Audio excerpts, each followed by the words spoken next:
Welcome to The Explainer. Today we're doing something a little bit different. We are finally tackling what is undeniably C programming's most infamous topic, pointers. But instead of getting bogged down in dense code right away, we're going to explain pointers entirely visually. We're going to look at exactly how they act in physical space. Okay, let's just dive right in. So why the bad rep? If you've written any C code at all, you've definitely heard the horror stories. Everyone always tells beginners that memory management is this absolute nightmare, right? Pointers are built up as this impossibly complex, abstract hurdle that just trips everybody up. There is just this massive collective anxiety around them. Well, scratch that. Today, we're completely flipping the script.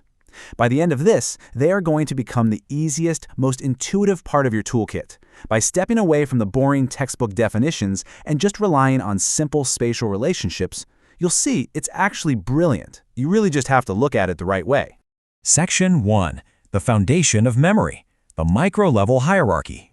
Let's zoom all the way down and look at how a computer actually organizes things at a microscopic level. It's really just a simple four-step flow. Step 1, we've got memory. Think of this like a massive, empty warehouse.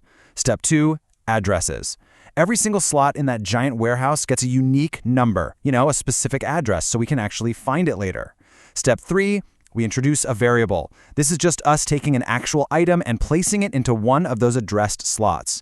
And finally, step 4, we bring in the pointer. This four-step hierarchy, this is the exact mental model you need to lock in. Section 2. The laser pointer analogy. Pointing, not holding. Okay, this is literally the only analogy you'll ever need. A pointer is just a tool that acts exactly like a laser pointer. It just projects a red dot onto a specific location. That's it. It absolutely does not hold the actual item. Think about it. If you shine a laser pointer at a coffee mug sitting across the room, your laser isn't holding the mug, right? It's just telling you exactly where the mug is. Let's contrast these two things to make it super clear. On one side, we have a regular variable, like int x, and its whole job is to store a value. It physically holds the data. But on the other side, we have the pointer, and it stores an address. It explicitly does not store the value. So the pointer is literally just the little mechanism storing the exact location of that red laser dot. Nothing more, nothing less. So how do we actually use this laser encode? There are three core mechanics we need to hit. First is pointer declaration, which is just us telling the computer, hey, I'm creating a new laser pointer. Second is storing addresses. This is us turning that laser on and aiming it at our target's address. And third, well, it's a word that sounds incredibly intimidating, but is actually super simple. Dereferencing. Dereferencing literally just means walking over, following that laser beam, and grabbing the actual item sitting at the end of it. You follow the dot, you get the value. That's the whole shebang. All right, Section 3. Moving through memory, pointer arithmetic. Now imagine you've got your laser pointed at an integer in memory, but now you want to point to the very next integer. You don't just shift your laser over by one tiny microscopic slot. No, you shift it by plus 4 bytes. Why? Because an integer takes up space. Pointer arithmetic is literally just the act of physically shifting our laser pointer around in memory by the correct chunks of data. It's like you're just sweeping the laser dot down a row of shelves. Section 4. Arrays and functions. Passing the map.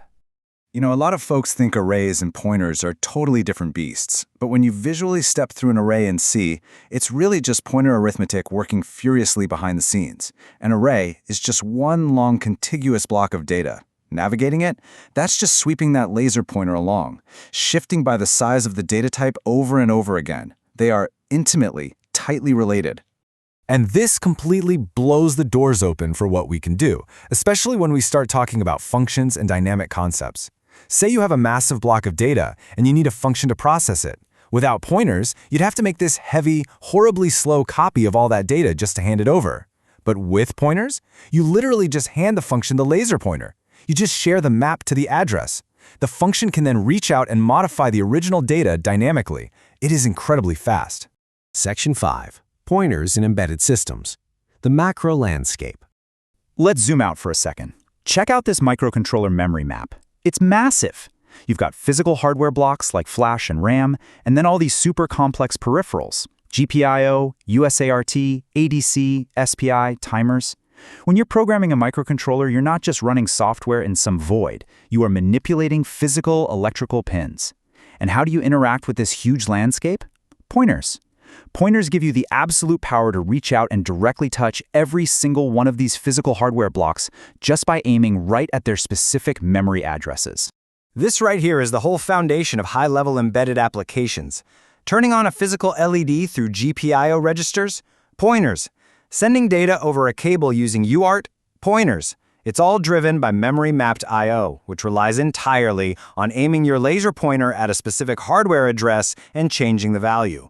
From direct memory access to interrupts, right down to writing the peripheral drivers themselves, pointers are the undeniable engine of embedded C. Which brings us to Section 6, the next step, beyond simple variables. So think about this for a second. We know we can point our laser at an integer, or a character for sure. We know we can sweep it across an array. But what if your data isn't simple? What if you have a massive, structured block of custom data with a bunch of different types all bundled together? Can you point to that entire block all at once? The answer? Absolutely. And we do it through structures. That is exactly where this journey heads next. You now hold the keys to visualizing memory. The laser pointer is firmly in your hand. So how are you going to use it to manipulate the most complex, insane data architectures C has to offer? Well, you'll have to join us for the next explainer to find out.